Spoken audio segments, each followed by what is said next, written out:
नमस्कार दोस्तों, knowledge nest में आपका स्वागत है। तो कैसे हैं आप सब? वैसे भी बहुत दिनों बाद मैं आई हूँ यूट्यूब चैनल में। बीच में मेरा भी एग्ज़ाम था सिविल कोर्ट वाला, तो उसमें थोड़ा बिज़ी हो गई थी, जिस कारण मैं कोई वीडियो नहीं दे पा रही थी। तो मानते हैं सिविल कोर्ट का एग्ज़ाम थोड़ा टफ़ था, लेकिन अब पढ़ाई तो छोड़ नहीं सकते। अब इसके बाद जो एग्ज़ाम है उसके लिए तैयारी तो करना पड़ेगा, तो उसके लिए करंट अफेयर्स बहुत ज़रूरी है। तो आज से मैं वीडियो में लेके आऊँगी स्पीडी का करंट अफेयर्स, जो नया अपडेटेड वर्ज़न आया हुआ है जून 2024 से लेके 1 मई 2025 तक। ठीक है, तो 1 मई यहाँ पे लिखा तो हुआ है, लेकिन 1 मई का कोई भी करंट अफेयर्स इसमें नहीं रहेगा, क्योंकि अभी मई मंथ चल ही रहा है।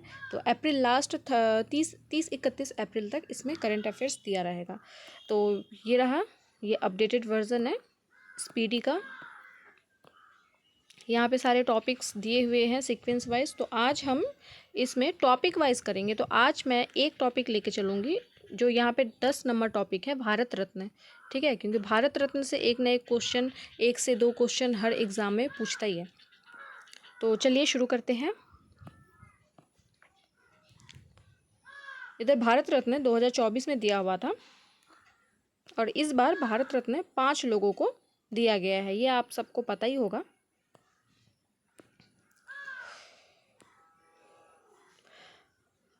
भारत सरकार ने 5 प्रतिष्ठित हस्तियों कर्पूरी ठाकुर, लाल कृष्ण आडवाणी, MS स्वामीनाथन, PV नरसिम्हा राव और चौधरी चरण सिंह, इन 5 लोगों को भारत का सर्वोच्च नागरिक सम्मान भारत रत्न देने का ऐलान किया गया। ठीक है, तो यहाँ पे कुछ क्वेश्चंस जैसे हो जाएंगे। भारत रत्न इस 2024 में भारत रत्न कितने लोगों को दिया गया? तो 5 लोगों को दिया गया।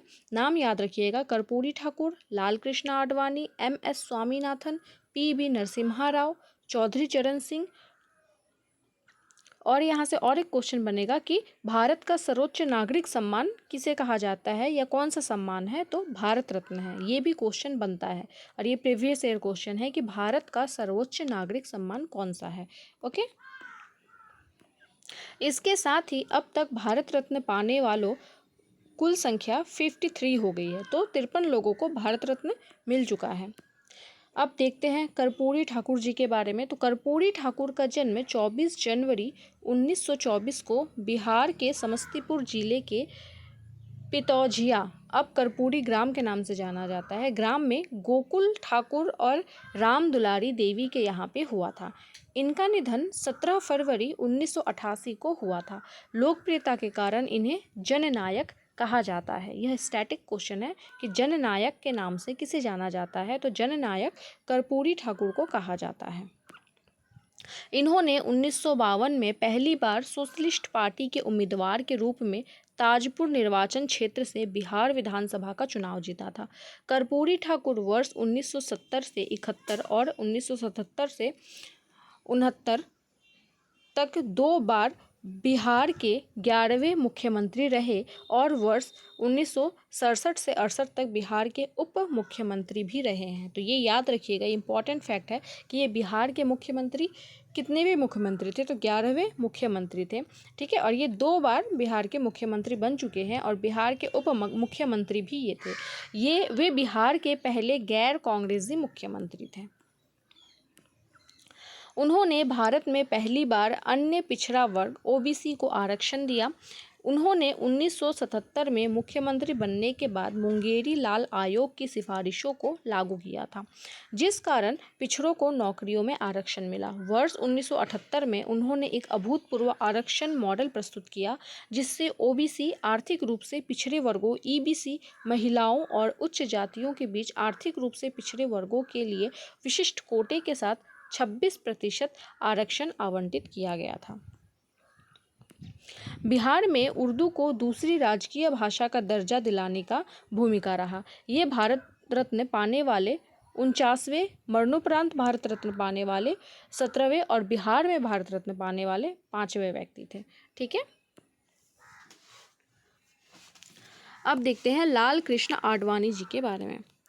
तो भारत रत्न प्राप्त करने वाले 50वें व्यक्ति लाल कृष्ण आडवाणी का जन्म 8 नवंबर 1927 को कराची, जो कि अब पाकिस्तान में है, हुआ था। 1942 में वे आरएसएस से जुड़े और 1980 में स्थापित भाजपा के संस्थापक सदस्यों में से एक थे। इनकी आत्मकथा किताब का नाम माय कंट्री माय लाइफ है। उन्होंने राम मंदिर के समर्थन के लिए 25 सितंबर 1990 को सोमनाथ से अयोध्या तक रथ यात्रा शुरू की। इसी यात्रा के दौरान 22 अक्टूबर 1990 को समस्तीपुर में गिरफ्तार किए गए।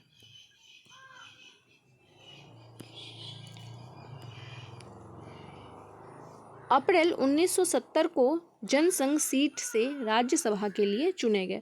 2002 से 2004 तक भारत के 7वें उप प्रधानमंत्री के रूप में कार्य किया।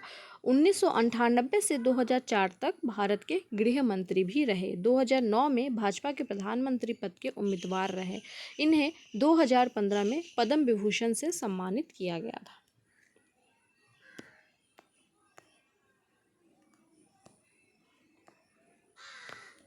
अब देखते हैं एमएस स्वामीनाथन के बारे में। भारत की हरित क्रांति के जनक कृषि वैज्ञानिक एमएस स्वामीनाथन का जन्म 2007-1925 को तमिलनाडु के कुंभकोणम में हुआ था। ठीक है, तो भारत में हरित क्रांति के जनक कौन थे? तो एमएस स्वामीनाथन। और आप हमें कमेंट सेक्शन में बताएंगे कि पूरे विश्व में हरित क्रांति के जनक किसे कहा जाता है। ठीक है, इसकी मृत्यु 28 सितंबर 2023 को चेन्नई में हुआ था। स्वामीनाथन को कई प्रतिष्ठित पुरस्कार प्राप्त हुए, जिनमें शांति स्वरूप भटनागर पुरस्कार 1961 में, रमन मैग्सेसे 1971 में और अल्बर्ट आइंस्टाइन विश्व विज्ञान पुरस्कार 1986 में शामिल है। इसके साथ ही इनको पद्मश्री 1967 में, पद्म भूषण 1972 में और पद्म विभूषण 1989 में सम्मानित किया गया था।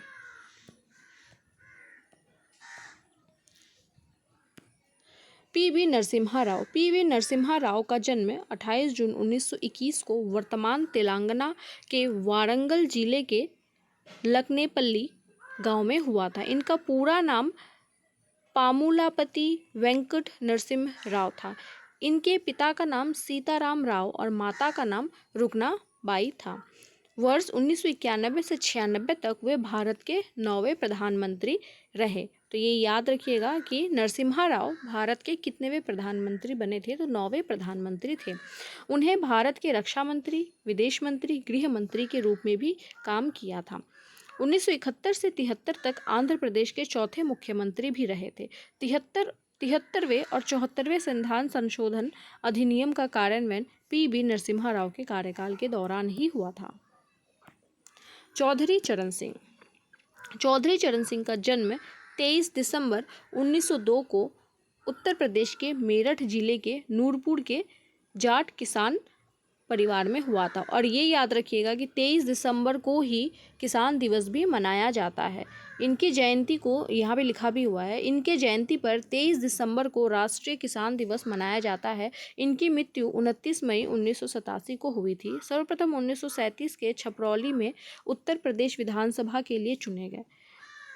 1979 से 1980 तक भारत के 5वें प्रधानमंत्री बने रहे। हालांकि इस दौरान वे कभी भी संसद नहीं गए थे। 1967 से 68 तक एवं दोबारा 1970 में उत्तर प्रदेश के मुख्यमंत्री रहे। इनके समाधि स्थल को किसान घाट के रूप में भी जाना जाता है।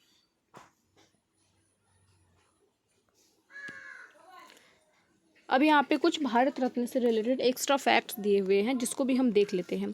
भारत रत्न पुरस्कार देने की शुरुआत कब की गई थी? तो 1954 में की गई थी। 1955 में यह पुरस्कार मरणोपरांत भी दिया गया था। और मरणोपरांत सबसे पहले किसे दिया गया था? तो लाल बहादुर शास्त्री जी को ही मरणोपरांत सबसे पहले दिया गया था। ठीक है, भारत रत्न पुरस्कार का आकार पीपल के पत्ते की तरह होता है। खेल जगत में भारत रत्न पाने वाले पहले व्यक्ति सचिन तेंदुलकर थे। इनको 2014 में दिया गया था। भारत रत्न पाने वाले पहले वैज्ञानिक कौन थे? तो भारत रत्न पाने वाले पहले वैज्ञानिक सीवी रमन थे। इनको 1954 में ही दिया गया था। ठीक है, सीवी रमन को 1954 में दिया गया था। मरणोपरांत पहला भारत रत्न लाल बहादुर शास्त्री जी को दिया गया था। और भारत रत्न पुरस्कार सफ़ेद रंग के फीते में पहनाया जाता है।